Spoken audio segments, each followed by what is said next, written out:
First of all, I want to thank all of our veterans for being here, for taking the time to come out on a busy day and really just supporting what we're talking about today.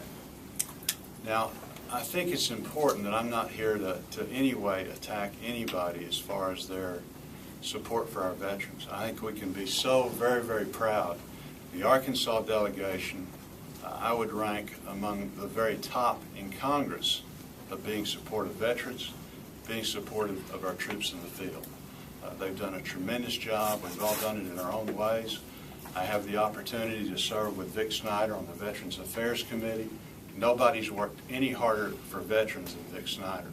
We don't always agree on policy amongst all of us, but when it comes to veterans, we're unified.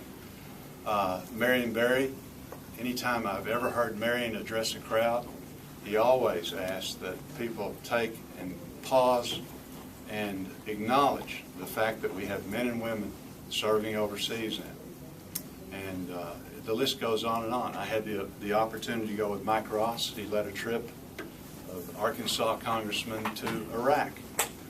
And so again, everybody's been very, very, very, very committed to our men and women in uniform and for those that are retired or served and are veterans. Now, I've been attacked in this campaign and many others in a variety of different ways. 5 out of the 6 Blanche ads have been attacks against me.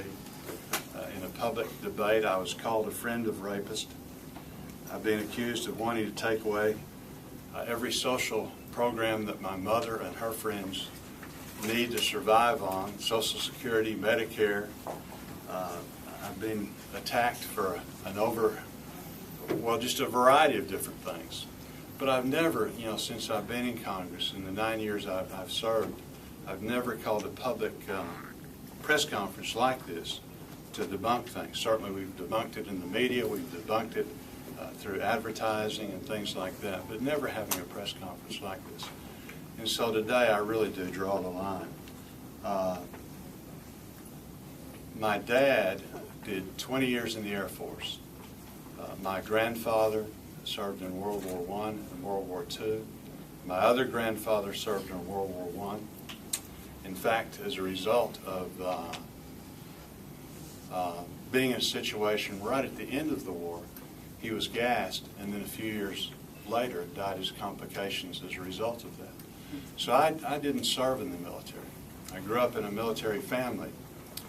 But one of the things that I wanted to do as a member of Congress was, in my own way, to support our veterans and support those that did serve. So of the 2 major, in the House, you have 2 major committees that you're on. One of those I chose to be on was Veterans Affairs, so that I could do that.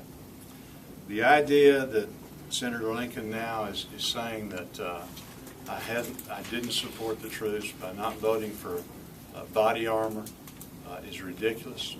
She picked out a couple of other bills and said that I didn't vote for them, and somehow that I was not supporting the troops is ridiculous. The body armor vote had absolutely nothing to do with body armor. It had to do with quality of life issues.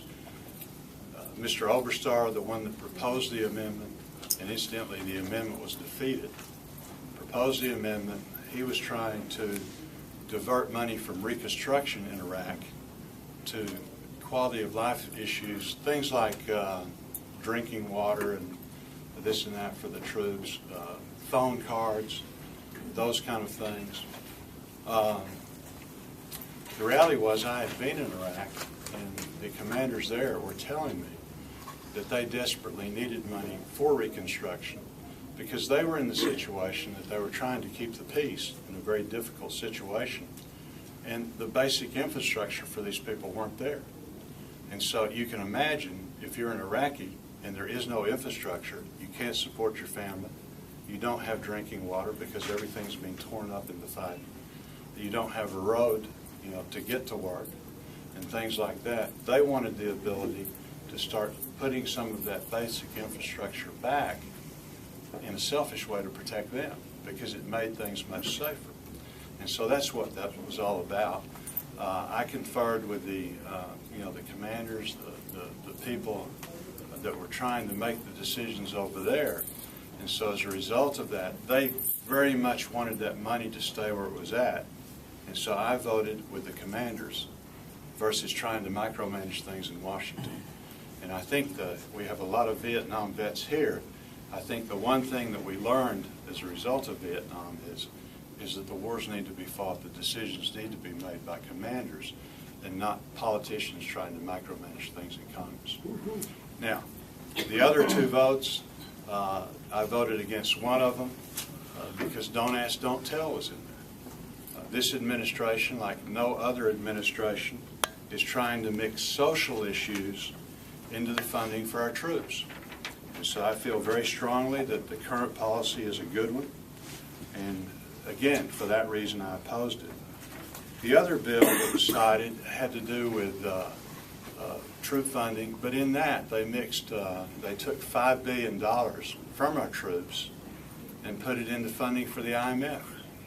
Again, I felt very strongly that we did need to be doing that.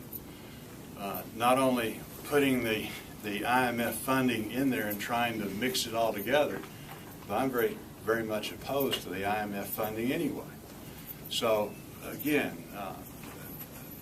it's a distortion of the truth, it's unfair, and I'll defend my record of working on the Veterans Affairs Committee with anybody.